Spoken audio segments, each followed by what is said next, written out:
Hello and welcome to the lecture of Business 150 here at Wisconsin Lutheran College.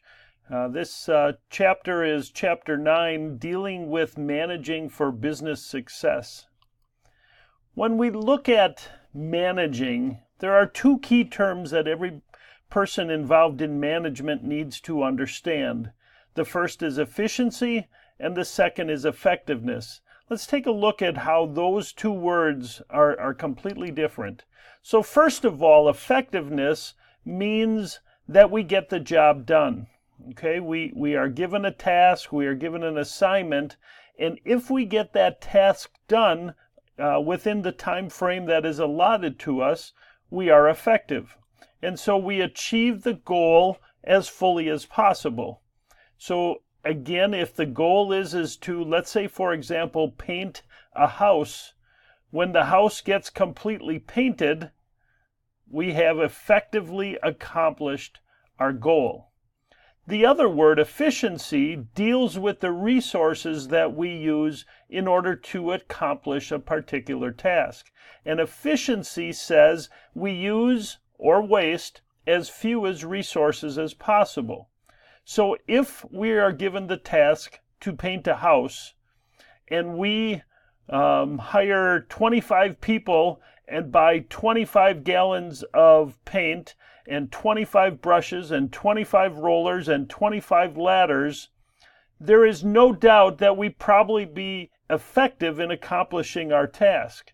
However, with all of those resources we're using, 25 of everything, we are not going to be considered very efficient when it comes to accomplishing the task. And so managers have to deal with the constant struggle or with the constant balance of effectiveness and efficiency. Getting the job done is being effective. Using the fewest resources is efficient. If we are too concerned about the resources that it impacts the ability to get the job done, that is of little value to anybody. But again, on the other side, if we take way too many resources to get the job done, in the business world, we can't stay in business too long because our costs will be high, our waste will be high, we're using too many resources. So again, managers have to balance those two key attributes. So there are 4 steps in managing. The first one is planning. And so what we want to talk about planning is the process of setting goals and determining, the best way to achieve them. So one of the ways that organizations do that is what they call a strategic plan. Now, a strategic plan is long-term in nature. Many organizations have 5-year or in some cases 10-year strategic plans, and it sets the overall direction of the organization. The managers at the highest level in an organization are the ones responsible for creating the strategic plan. But let me add that a good upper-level manager that is responsible for creating a strategic plan will get input and feedback from people at all levels within the organization. Once the strategic plan is established, then managers at all levels are responsible for implementing that plan. Let's look at it in a little more detail. So again, the strategic plan is establishing an overall course of action. A number of years ago here at Wisconsin Lutheran College, the leadership determined that we could serve more people if we began a nursing program. And so the strategic plan included idea to create a nursing plan. And so the mission statement of an organization describes the purpose of your organization. As it says here, the reason for its existence. So if we look at Wisconsin Lutheran College's mission statement, it deals with educating young men and women for careers, educating them for service, educating them to be servant leaders, rooted in Holy Scriptures, etc. Those are things in the mission statement that gives the purpose of the organization. And so when somebody said maybe what we should do is start a nursing program, the first thing that any organization should do is look at its mission statement and determine if it indeed helps meet the mission statement. And if it does, the plan can move forward. A vision statement is what an organization strives to be. Here at the college, we strive to be a sought-after liberal arts college rooted in Holy Scriptures that students come and have an excellent experience.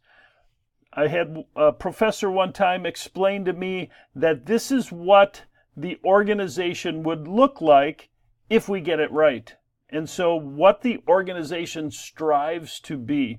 Today in the business world, you actually see more and more businesses focusing more on their vision statement than their mission statement.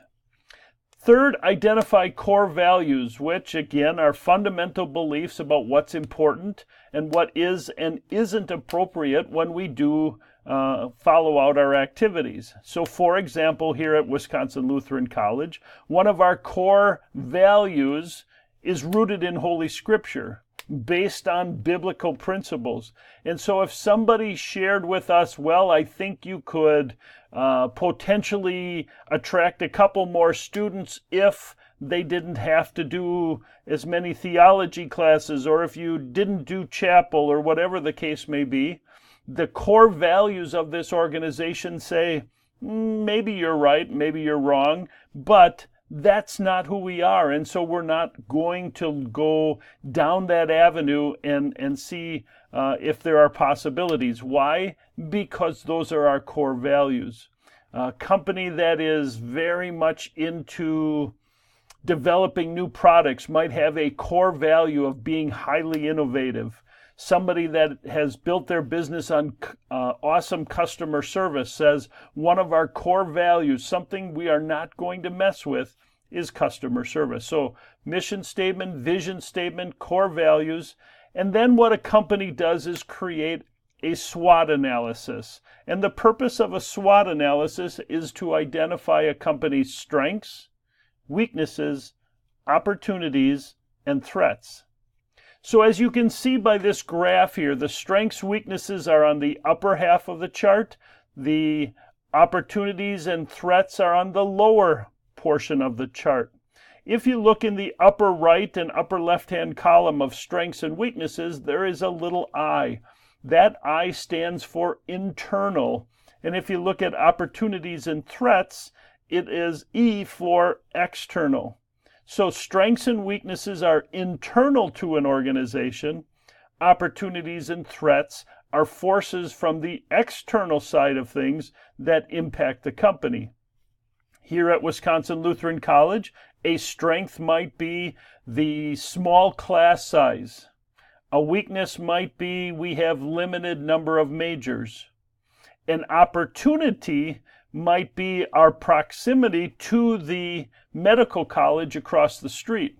Now that is a huge opportunity for Wisconsin Lutheran College, but it's not unique to Wisconsin Lutheran College. If there is a college or university 5 minutes in a different direction, they could also say that that potentially is an opportunity for them because they have a close proximity to the medical college as well.